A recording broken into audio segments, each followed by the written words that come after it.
Welcome to Through the AT Lens, TextHelp Read and Write, a learning tool for the online classroom. This webinar is hosted by the Network of Assistive Technologists on this Friday, the 19th of June, 2020. And today, Lyle and Lowell will showcase TextHelp Read and Write, an innovative software that is available to all students at their institution. This session will explore how it can allow all students to thrive while also providing an accessible classroom environment for students with accessibility needs. The primary focus will be on reading, writing, and research tools that are available as part of this powerful technology. The goal of today's session is to engage with other ATs about how we all support our students using TextHelp Read and Write, at the same time becoming aware of the main functions of the tool that support student learning. In other words, looking at it through the AT lens. Lowell Heppner has been working at Centennial College since 2013 as an adaptive technology specialist. Prior to Centennial, Lowell worked at Toronto District School Board classrooms, providing ed tech support for K-12 students, teachers, and administrators. Lowell studied philosophy at the University of Toronto with a special interest in the philosophy of education, and was a former member of the Royal Ontario Museum Accessibility Advisory Committee. He is passionate about educational technology that is necessary for some and beneficial for all to create inclusive classrooms. Lyle Williams is also an adaptive technology specialist at Centennial, where he designs adaptive technology solutions for students with disabilities through the assessment and training. You can find Lyle delivering specialized workshops and consulting provincially on improving ways to support this growing population. Before working in post-secondary education, Lyle worked in K-12 schools supporting students with disabilities. So welcome, Lyle and Lowell, and at this point I'd like to hand the presentation over to you as you're able to start your screen sharing.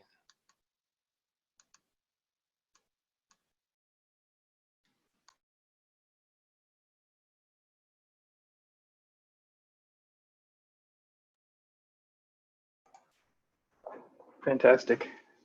Thank you very much for that intro, Doug. Good afternoon, everyone. I'm Lyle Williams speaking, by the way, and I'm in a little bit of a flop sweat sitting here in my guest room in the back of my house, and I'm not sure if that's because of my anxiety about it or the fact that it's a really humid day, so I'm kind of glad my camera's not turned on. It's great to be with you here today, but I want to take a moment to acknowledge what's happening in the world right now and recognize that this is a painful period for many of us, both in terms of COVID and in terms of racial justice. So I appreciate you finding the time on this Friday to join us in spite of what might be going on in your own community. I want to share a big thanks to N.O.A.T and specifically Doug Mantle for allowing Lowell and I to run this session today. So thank you for joining us as we peer through the AT lens. Our new series, or hopefully our new series, run through N.O.A.T, where we will explore assistive technology by and with other assistive technologists. As Doug mentioned, our hope with this Through the AT lens is that you will host a future session in this series, giving us an opportunity to explore more technology-based strategies to support people with disabilities.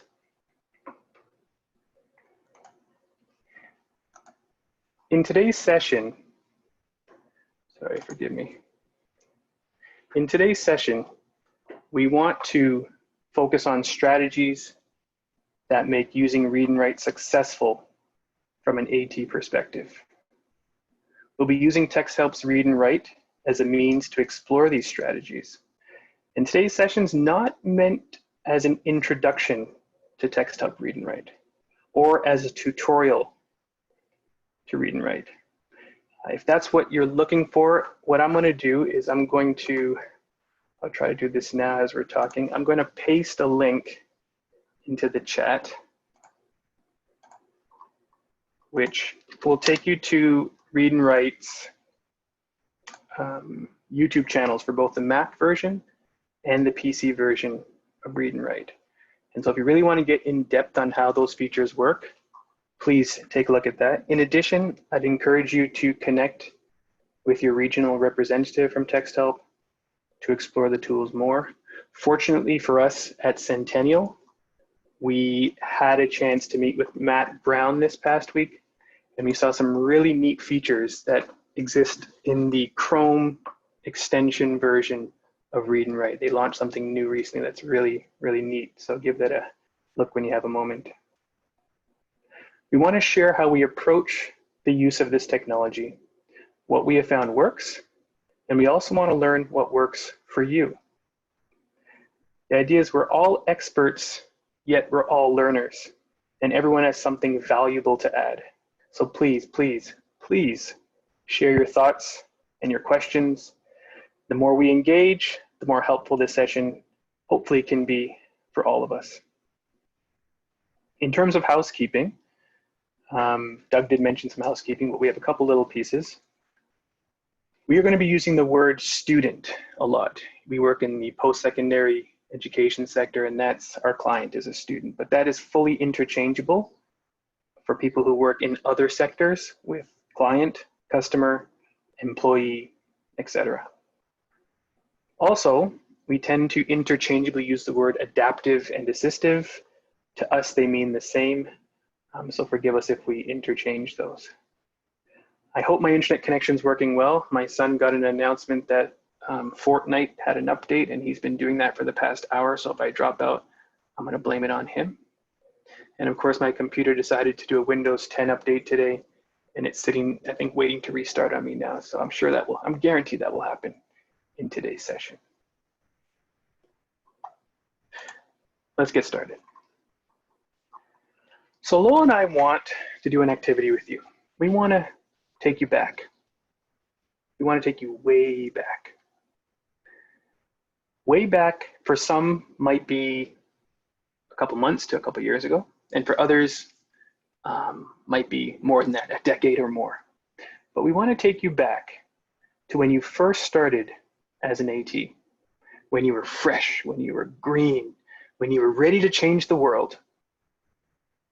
And what we want you to do is hang on to that feeling, that new first day, first student feeling of being new in the AT role.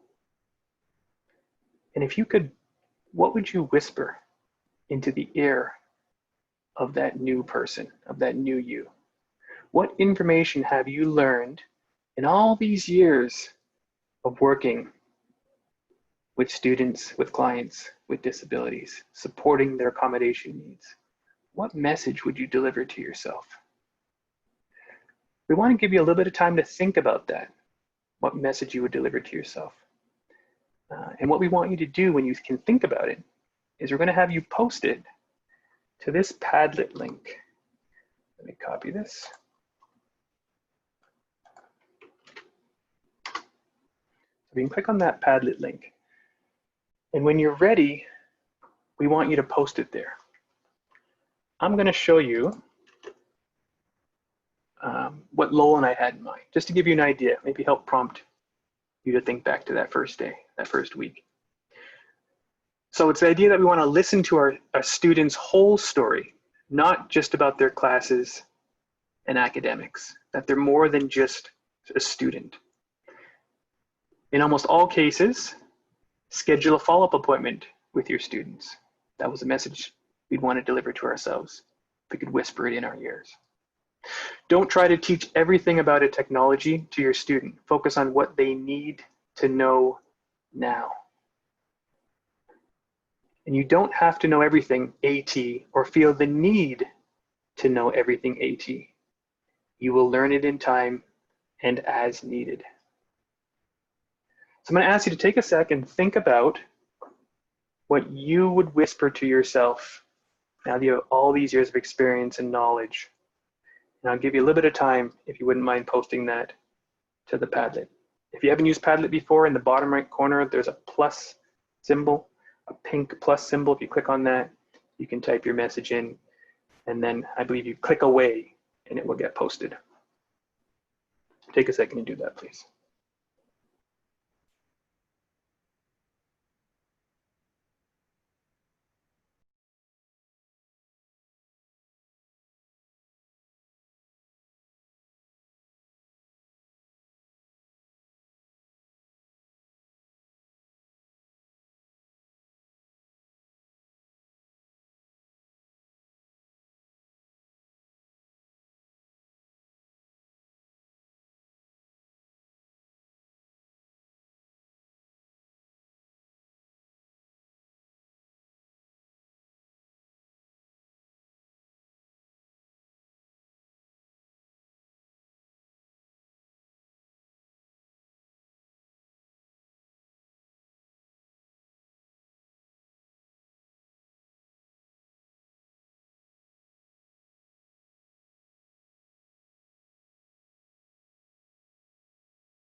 And so I'll give you another 30 seconds or so, if you could post your comment. And feel free, remember, this is about us engaging and sharing. You know, your name's not attached to this, so feel free to comment about how you felt during that period of time.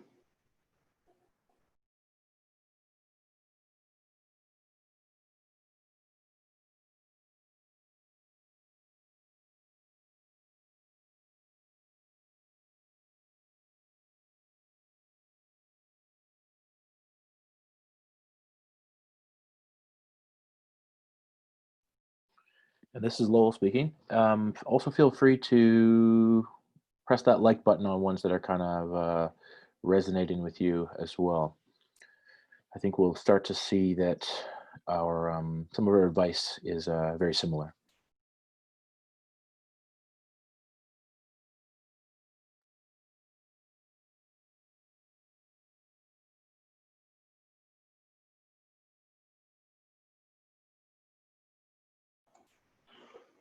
Great. So I'll keep moving. Feel free to keep on adding as we continue in this next little section. I appreciate some of these comments. One I saw that really resonated with me was really listen to what the students' goals are. You're in it together. That's something I think we forget, you know, that we're connected to that student many times for, you know, the duration of their 2 or 3 year program. You become really close, and you really become an advocate and a supporter and a champion for these students. Another one I saw was keep it simple. I love that, right? We have a tendency to want to overload our students with everything, give them every support we can think of, and it tends to become overwhelming to them and to us, right? Trying to gauge whether they're still understanding it and still benefiting from all these supports. So yeah, keep it simple. Be patient and utilize active listening skills. Totally agreed. Many times we miss, I don't know if we're ATs, but many times people miss what's not being said or what's being said in between. And so it's that active listening that's really beneficial. Very good. Very good. Thank you. Thank you for sharing these posts. I know how vulnerable I felt doing this, as it was a time when I was very new to my role. I knew very little about AT. I was one of the, you know, those old people who started when AT was brand new to the province of Ontario. It was my first time interacting with post-secondary students, specifically teaching and training students. So all that, you know, bubbled up, and it was a really uncomfortable time for me. And I wish I had a chance to work with a mentor or to work with an AT leader to guide me. And so thank you for sharing those thoughts. I appreciate that. I'm going to pass on to Lowell, unless anything comes up, to begin the next section. Thanks, Lyle. So my name is Lowell. Our names are very similar, so you can say Lyle or Lowell, and we'll probably both answer. I think in some of those ideas, I think there's some options for future workshops potentially. You know, those are some pretty cool ideas and things that we always are reminding ourselves as adaptive or assistive technologists. Workshop objectives. So this is what we're going to be trying to discuss in relation to read and write. Now we got a few initials here, RW meaning read and write, AT meaning adaptive or assistive technology. As Lyle mentioned, this workshop, we're not introducing read and write. Some of you may be unfamiliar with it, but the focus really is on a discussion on how we can use read and write most effectively with our students. So we really want to focus on 3 things. How can we increase student engagement with adaptive technology? Number 2, how do we connect read and write tools with the right strategies for the right students? And the third one being reducing adaptive technology abandonment. So we actually, one of our colleagues, Andrea Zions, from Mohawk College here in Ontario, Canada, ran some studies on technology abandonment in the post-secondary environment, and found some pretty, you know, I would say something we can all relate to, but disturbing at the same time. 50 to 80% tech abandonment on a variety of different technology platforms. So did a study on a note-taking trial, and then seeing how many students the next semester requested or were using the technology one semester after a trial, for instance, or a reading software, or a captioning and that sort of thing, just to see what the abandonment is. And it was very high depending on the different technology that they were using. Andrea proposed a couple of different solutions, which were very interesting to Lyle and myself: enhanced referral and assessment processes, which makes sense, scheduled and regular training, uh, a clear conversation on usage. And then the one that really stuck out that we're going to be talking about is changes in training. So really thinking about how do we train our students that can reduce the abandonment of the tools that we're giving our students. So those are the three objectives: increase engagement, connecting tools with strategies, and reducing abandonment. We hope everything that we say and that we're thinking about in this session will be talking about how can read and write help with achieving those three goals.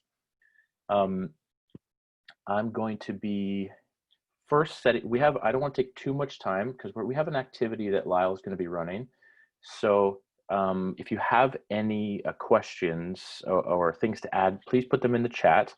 I want to discuss the 4 principles that we came up with of successful AT training. And then we're going to be seeing how we can relate those back to read and write, using read and write in the most effective way possible. So these are not necessarily research and evidence-based. We're really just sharing our experience. Some of them may coincidentally be research and evidence-based, but this is what we found to be really important when it comes to training students on read and write in specific, but also in general, all adaptive technology. So there are 4 principles. I'm going to be asking a question for each principle. So if you have an idea on ways that we can sort of really bring this principle to life in our training with our students, please put that in the chat and we'll try to bring the attention. We'll try to say them out loud if we can, or just keep your eye on the chat as well for everyone else's ideas. The first one, and it's something that we kind of just practiced, was start with motivation, right? Begin with motivation. So we kind of tried to do this as well with you in this session, where we wanted to discuss the motivation, remembering that feeling of starting your new career and seeing how far you've come and all the things that you've learned along the way, right? The reason we do this being for the students and the growth that is necessary to get better and better at our jobs. In the same way, we do training with students.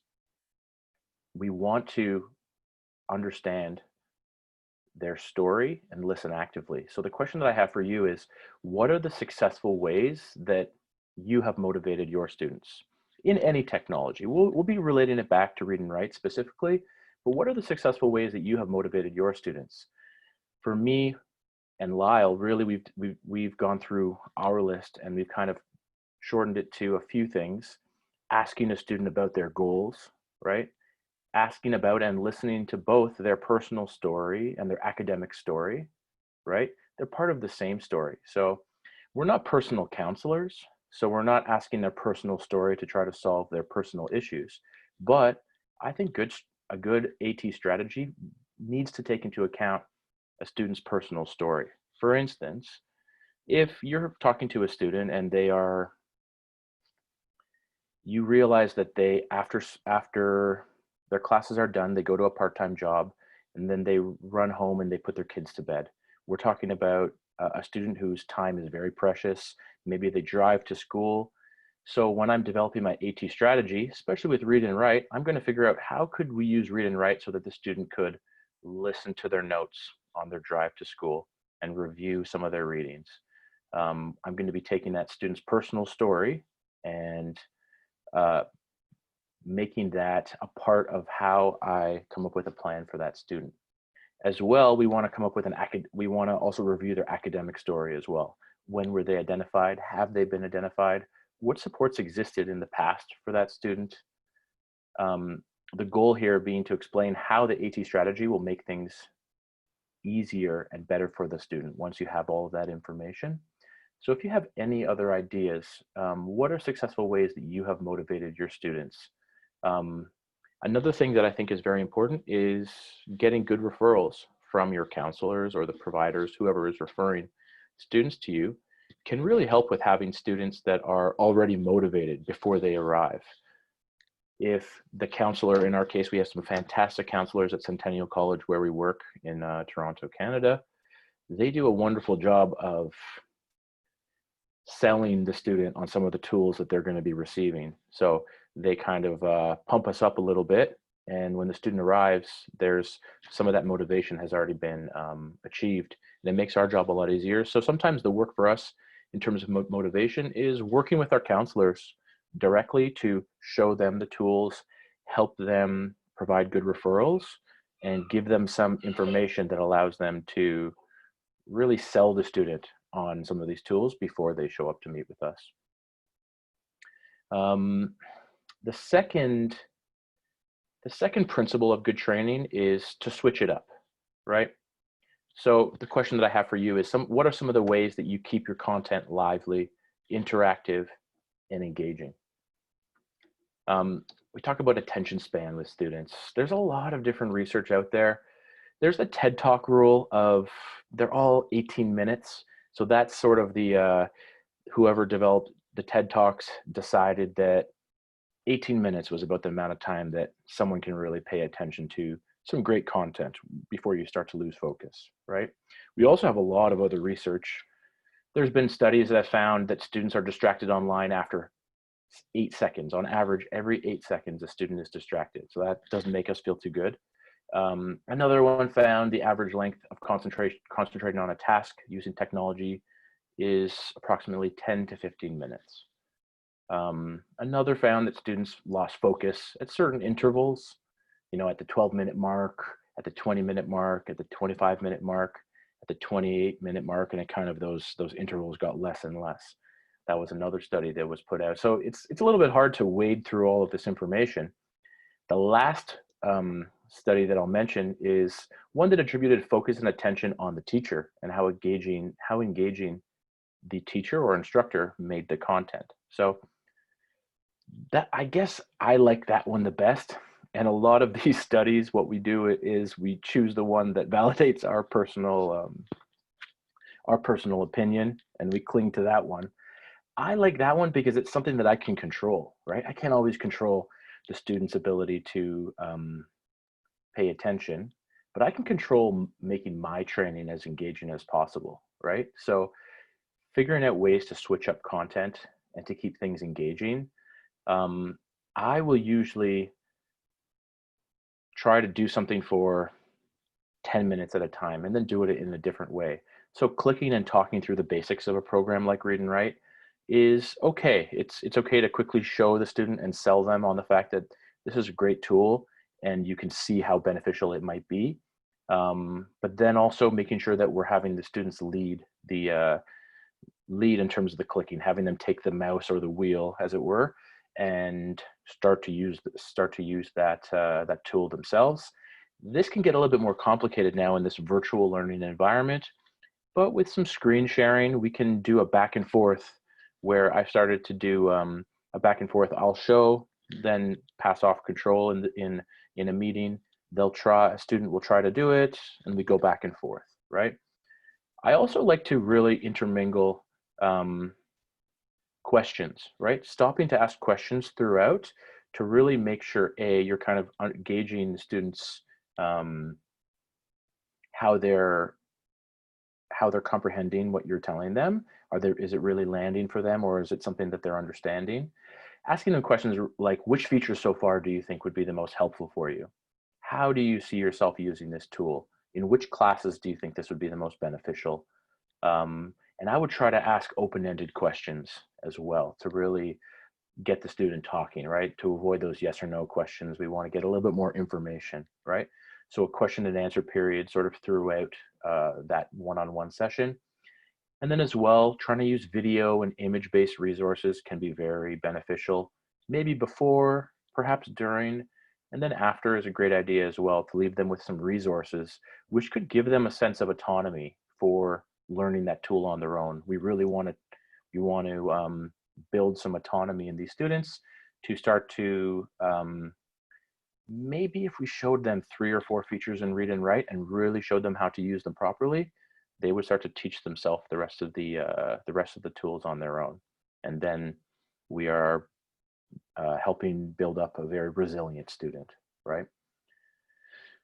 The third principle is the student being at the center, right? So the main concept of the student being at the center of a training is using course material and readings for that student that the student is working on right at that moment.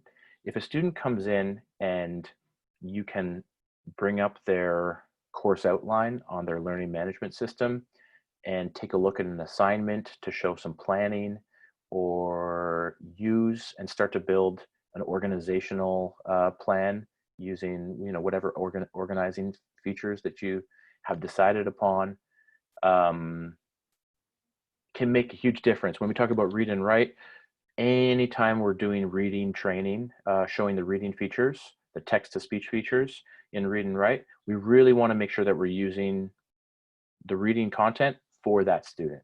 I think it's incredibly beneficial where you also, over time, you'll get to know the courses that students typically struggle with in a program, or the texts that are very difficult.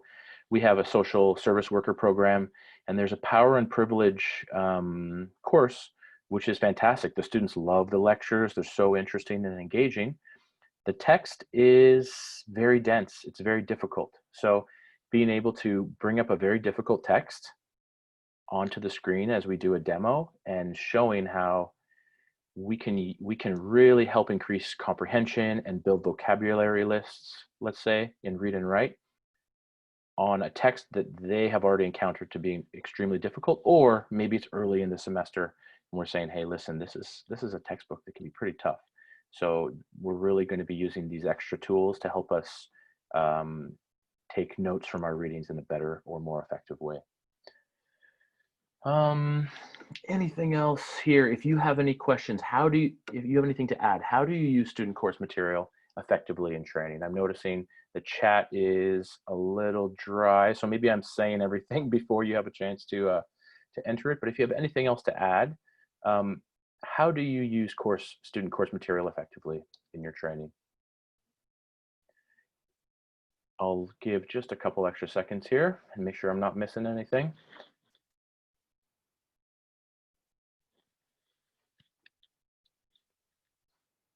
The last principle of effective AT training is a pretty obvious one, and something that was in our little activity in terms of keeping it simple, or another person said not having to train a student on everything right away, is not too easy, not too hard, right? In the sort of pedagogy or in academia, they'll call this the proximal zone of development, right? You don't want to make it too easy. Students will tune out. If it's too overwhelming for students, they're also going to tune out, right? And that's not always an easy thing. I think there is an experience component to this, is getting the right amount of training to a student that is not too overwhelming. The question I would have for you is if you have any ideas on how to assess what the right level of difficulty is, right? And I know it's even tougher when we're doing virtual training. We can't pick up on that body language as well, of when someone is getting distracted or starting to fidget, or you can tell that the attention is either it's too easy or it's a little bit too overwhelming, right? I do like a very direct approach of just being direct and asking a student how it's going. Another way to do it is you can also ask them, as you're asking them to show you, to take the wheel and to start to use the tools, you'll be able to tell if they're not processing it, if they've forgotten some things you just told them, that they are a little bit overwhelmed. And if they're whizzing right through it, they're going very fast through what you've already showed them, then maybe you can say that this is that you could give them a little bit more to process. They'll be able to handle a little bit better.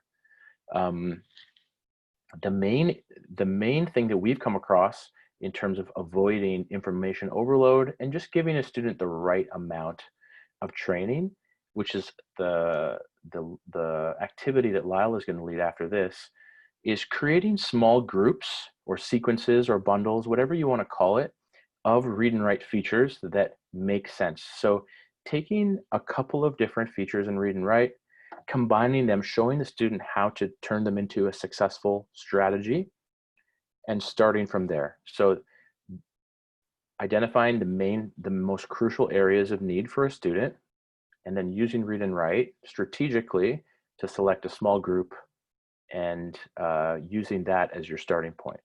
So unless there are any other questions, I'm going to pass it back off to Lyle, and we're going to be going into an activity here where we're looking more specifically at read and write and how we can create these small groups of tools effectively for our students. Great, thank you, Lowell. And so what we want to do now is we want to take what Lowell has presented and apply it. And we want to examine some approaches, I'm going to use the word approaches, to support students in 4 key areas: reading, research, study notes, and writing, all using read and write. And what we want to do, or what we want you to do rather, is identify which features of read and write you think fit best to support that strategic approach to what the student needs are. For example, if a student has a reading comprehension-based disability, which tools of read and write would benefit them most? And this idea that we want to begin with motivation. We want to help the student make the connection between the tool and their disability need or their accommodation need. So what we want you to do is strictly focus on 1, maybe 2, possibly 3 features. Not more than that. We don't want you to try to identify every potential feature that you think would apply, in this case, for reading. We really want you to think about which ones are most relevant. It's the idea that Lowell presented, not too easy, not too hard. So we're going to be pacing how we introduce a student to tools. So we're going to start with the reading phase, the reading approach. So if you go back, hopefully you didn't close your browser. If you did, you can click on the link in the chat there, the bit.ly link. That will take you to our first activity, our icebreaker activity, where we had you whisper to yourself when you first started at your institution. And there's a link, a yellow link, right? Let me just see if I can get to it.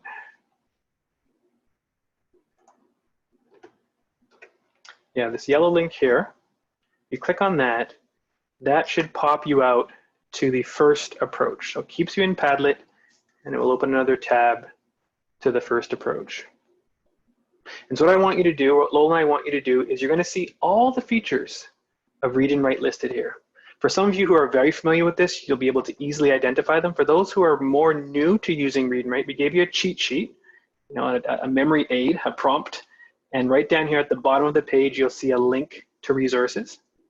Also, what I'll do while we're doing the activities, I'll show the toolbar and a short description of each feature as well. And so what you're tasked to do right now is to think about reading, that student with a reading comprehension-based disability, and which tools you think would benefit them in that capacity. So take a moment, hop onto the Padlet, and begin to mark it up. And what I'll do is I'll switch back to the screen. This one. Okay, so take a moment to mark that Padlet, please.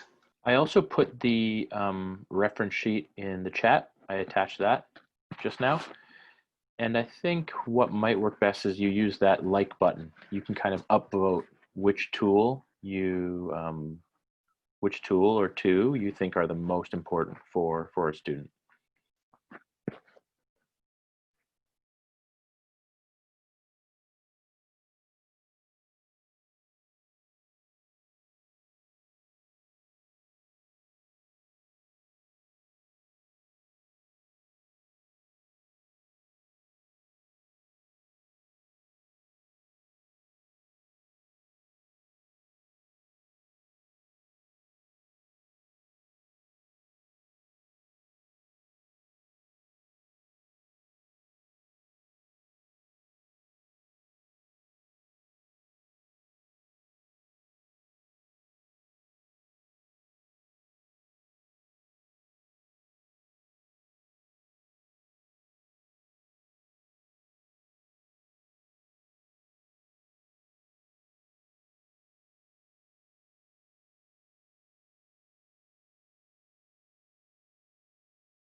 Okay, so I'm seeing that the marks are going on the Padlet. Thank you very much. And in terms of the ones that are showing up, I see PDF reader. People are referencing that. Screenshot reader, speech. It's very good. And so just to put you in the mind of Lowell and myself, what we do in terms of reading is we focus on primarily 3 features of read and write. We focus on the speech options, so our play, pause, forward, back, stop.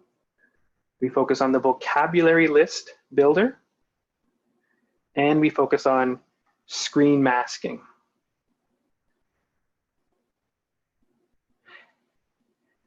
The idea is that we want, again, to Lowell's, what Lowell was saying a little while ago, it's the approach we want to take, which is we want to switch it up. We want to put the student in the driver's seat to pull up their material from their LMS, from their course content, have it read with read and write, and to learn how to utilize some of the options in read and write to make that listening and reading more effective. So it's the idea that we want to have a conversation to normalize the idea that you're no longer using or accessing or listening to a human voice. You're now listening to a synthesized voice. It's important to sort of raise that to the student, to have an expectation that this is not going to be perfect, but it's going to be pretty good.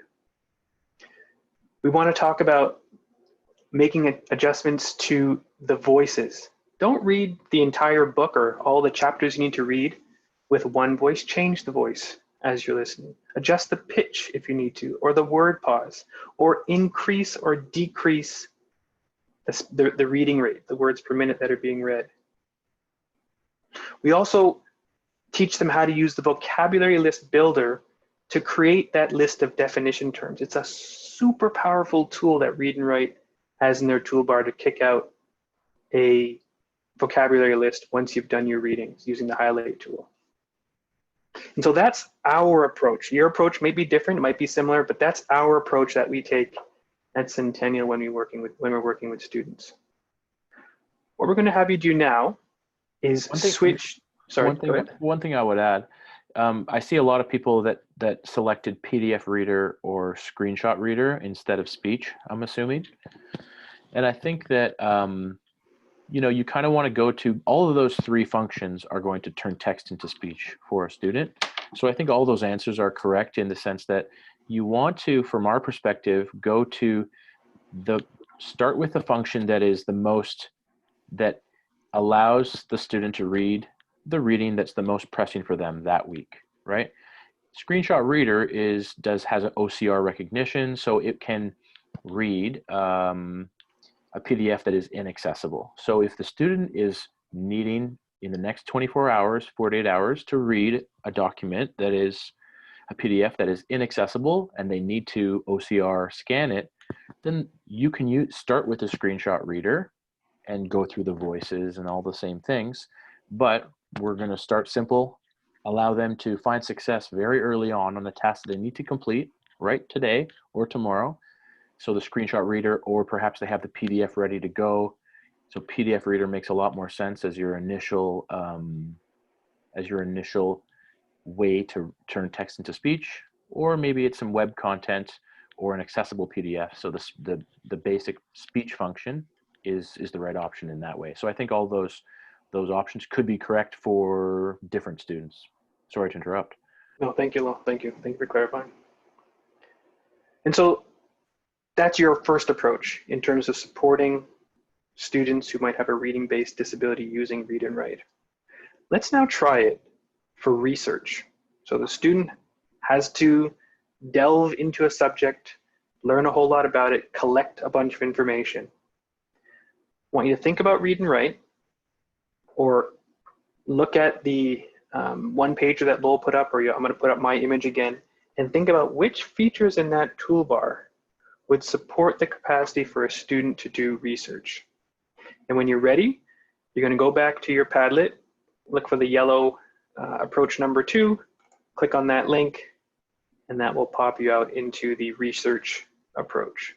So you can take another minute and think about your response for that approach for research.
Okay, so I'm starting to see some popping in here. I'm seeing highlighting, fact finding, vocabulary list building, screenshot reading.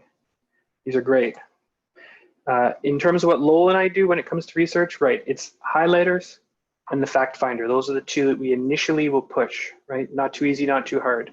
Introduce them to these tools. And I'll be honest with you, I get the most oohs and ahs when I introduce the power of the highlighter in Read and Write.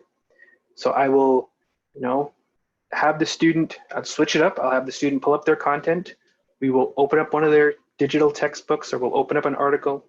We'll highlight through that article together, working on how do you identify what's critical and what's not critical. And then I'll show them how they can highlight based on color. So using yellow for our headings, using green for our points of interest, blue for our definition terms, and purple for any chapter end questions. So giving it structure, giving it order. And then we click the extract button and it pulls those notes out, and you literally see the student, recoil. They're just so shocked that it can do this for them so efficiently, so quickly, so simply.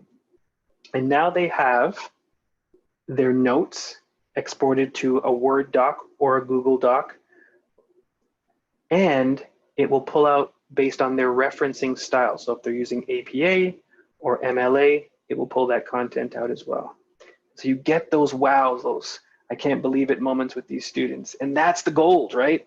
That's the part that tells you you're helping them make that connection between a functional deficit or a disability area and a support, an accommodation, right? And so you hold on to those real tight for those moments. So highlighters, and then the fact finder, that's another neat tool to use. I don't use that one as much, but it is a good tool, and maybe you can convince me why it's so amazing. I wouldn't mind hearing that. But great tools for research, for the piece where you've done the reading, you're now into the research phase in terms of collecting information. Lowell, did you want to add anything before I go on? Yeah, just a thought as I'm thinking about it. It often depends on when the student is meeting you in terms of what time of the semester, right? If a student is, we love the students that show up a month before their program starts and they want to get fully ready with all the resources, and then you can show them, well, the first couple of weeks you're just going to be doing some readings, and so we need to talk about reading with Read and Write, and maybe talk about some note-taking strategies as well. But if a student shows up, and this happens all the time, shows up, for the fall semester in the end of October, chances are that they've got a couple of projects that they're in the middle of. So maybe showing them some basic text-to-speech for reading to help them out. But if they're right in the middle of a project that they need to do some research for, that's a great time to, maybe that's an indication that you need to go a bit more directly to some of the research features, because that's going to provide them with some immediate help in something that they're having stress about that day or that week. That's on the top of their on the top of their mind. So that sometimes can play into what tools you start off showing the student, is what time of the semester they're coming to see you.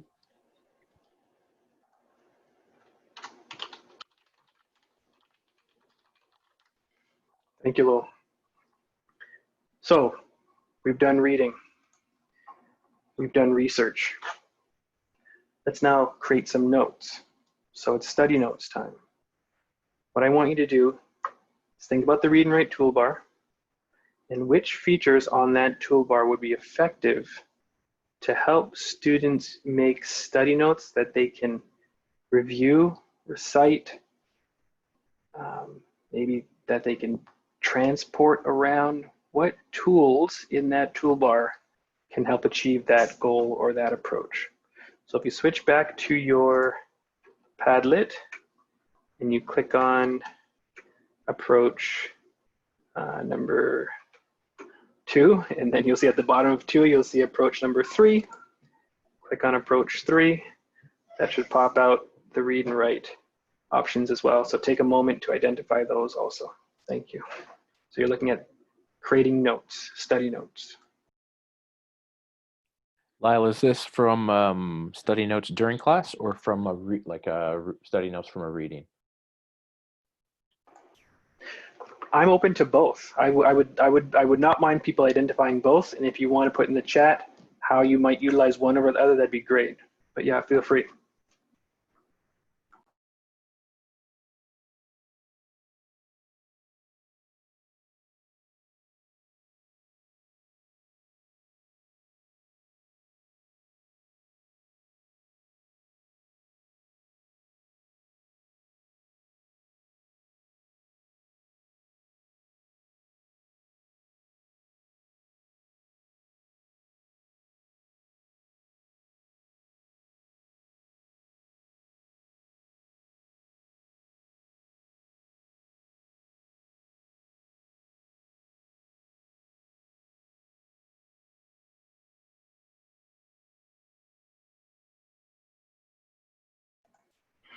Okay, thank you. I'm conscious of time, so we're going to try to pick up the pace a little bit. And Doug, please let us know, are we finishing on the half hour or do we have more than a half hour? The overall session was slated for an hour. I'm good to go as long as you need to. And if any of the audience participants do need to leave for other commitments, do be aware that there will be a recording sent out that they can fast forward to the to this point and then continue if they need to leave. But I don't want to cut you guys off because this is great content. Okay, thank you, Doug. Thank you. Yes, and please, if you can stick around, fantastic. Thank you. We appreciate the time you're giving us on this Friday. And if you can't, we fully understand. So we're looking at study notes. At Centennial, we have conversations about creating those notes when you're home after you've been to the lecture, while you're reading the textbook, to create those study notes. And so it's an interesting workflow that we've developed, and that is using the ability to read the content. So you use the play functionality, you read through your content, you access the dictionary as needed to define words you don't know. You use the highlighter tool to identify those key components using the color associations, titles, important notes, definition terms, questions. You create those study notes, you kick out that Word document, which is now just the primary content of chapter 17. Then we go one step further, which is to take those reduced notes, because it's now in Word, it's maybe 3, 4, 5 pages in Word, and convert it to an MP3. Take that MP3, drop it onto your mobile device, and now you have access. You could even build a playlist, but you have access to these notes, portable, you can carry around with you and listen while you're on the bus, commuting to school, the treadmill, shopping for groceries, whatever the student is doing. You have access to these notes to review, to recite over and over.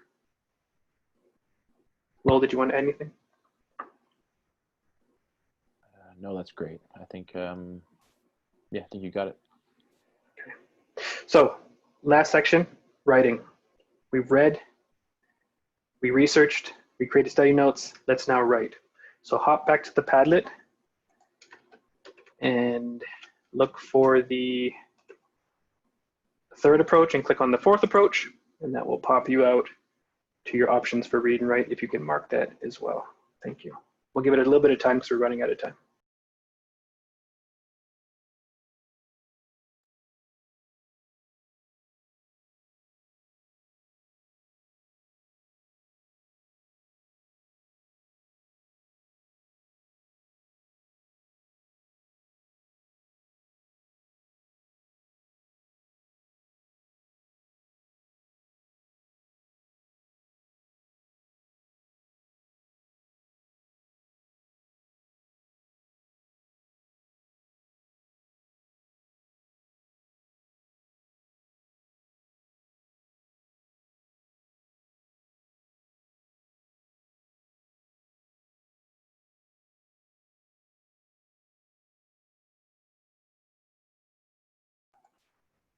Okay. And so thank you for marking the Padlet. For the sake of time, at Centennial, what we do is we primarily use 4 tools. The Check It tool. The Check It tool is kind of like Grammarly Lite. The word prediction tool, dictation and voice note. So we use dictation or prediction to create the content.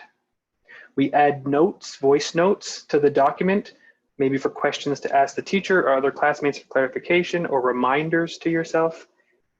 And the check it tool for accuracy if this is a piece of work that has to be submitted back to your prof. Of course, we suggest Grammarly as well, but check it is pretty good. In terms of dictation, we primarily have been using Microsoft 365's online dictation. We find that really easy and accurate in terms of voice recognition. So that's our sort of go-to for dictation. So that is what we wanted to present to you. We wanted to let you peer through this AT lens. And you'll notice that we didn't actually go into the tool because we know that you know how to click or you can learn how to click. But we wanted to have a discussion about how we approach training and working with our students. And you may have noticed we modeled it, right? We started with motivation by looking at your past. We went into a discussion about how you support students. We practiced with a tool, and now we're in the review phase of what we learned. And so let me just switch back to my presentation. So it's about the future, you know, what can we as ATs do better to support our students? This is a challenging time with working with a school at a distance for many students. And so it's really important that we, at least at Centennial, we focused on providing access to retail or free/built-in AT on their devices. They need to have access to these tools, and in many cases, they don't have funding to acquire it. Now, how have these tools changed in the online environment? There's a reliance on digital now. More content should be accessibly available to our students, and as a result, they can use tools like Read and Write even more. And so we recognize we're past our time. We appreciate your time. If there's anything else you want to add, Lowell, I'd like to just say thank you to N.O.A.T and Doug, as well as everyone attending today. Lowell, please feel free. Yeah, thanks so much for taking the time out of your busy day, and we look forward to attending someone else's workshop as well and learning from you. So thank you so much, and thank you to Doug as well. Thank both of you. I love this last slide that's up. I feel like I don't want to take the screen sharing back, but somebody says I have to here. So just as we wrap up, I am just going to take the screen sharing back, and just want to give an opportunity. I don't see any questions that have been added into the chat. I know that we are over our time, which reminder that there will be a replay going out and such. But if anybody has some questions or comments or thoughts that they'd like to quickly add into the chat, or for those of us who are left live here, if you'd like to unmute your microphones, you now have that ability to, and by all means, voice your question. So we'll just give it a few moments to see if anybody wants to unmute themselves and or if anything pops up in the chat.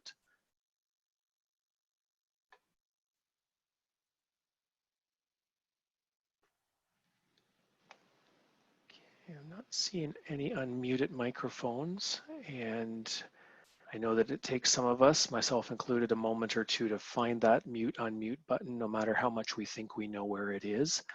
And I don't see anything being added into the chat. So Lyle and Lowell, I thank you for sharing with us today.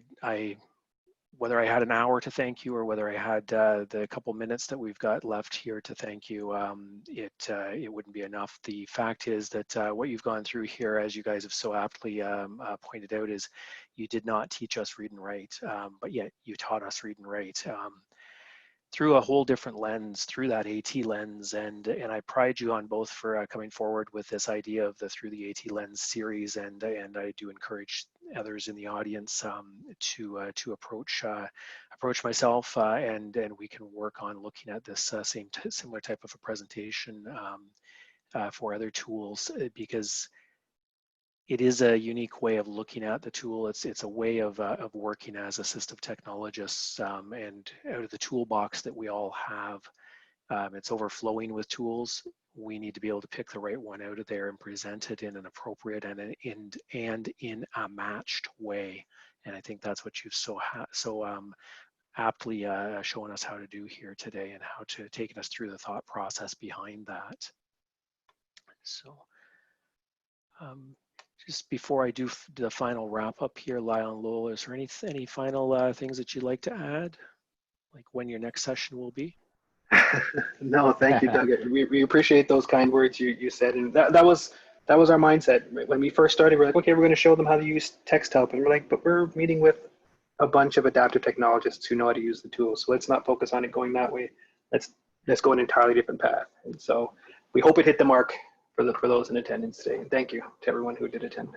Yeah, and I know that there are some in the audience who might have been looking for a more in-depth, hey, teach me how to look at read and write and teach me how to use it. I want to implement it myself in my institution. I know that there's even some on the call today that are looking at implementing it in the coming year for their institution. And while you didn't take us through those step-by-step point here, or point at this and click here to do that, I hope that there was an overview of what read and write can do, and the multitude of situations that it can support a student in. So, so yeah, as assistive technology professionals, we're always adding to our toolboxes because they're never full, nor can we have too many options. This information, again, just in summary, it's no doubt it's going to further assist each of us in better serving those that we support. So. Again, thank you, Lyle and Lowell, for sharing today. Your support of the assistive technology profession and the network of assistive technologists is greatly appreciated. I encourage you to keep in touch. We look forward to continuing the collaboration. I know you're both active in the network of assistive technologists. Anybody that's on the call who's not a member of N.O.A.T, feel free to visit our website, N.O.A.T.ca. And join us as members. It's free and open to all assistive technology professionals and those in related professions as well. So, and lastly, for everyone joining us here today, thank you. And thank you very much again. And remember that you can't spell education without AT.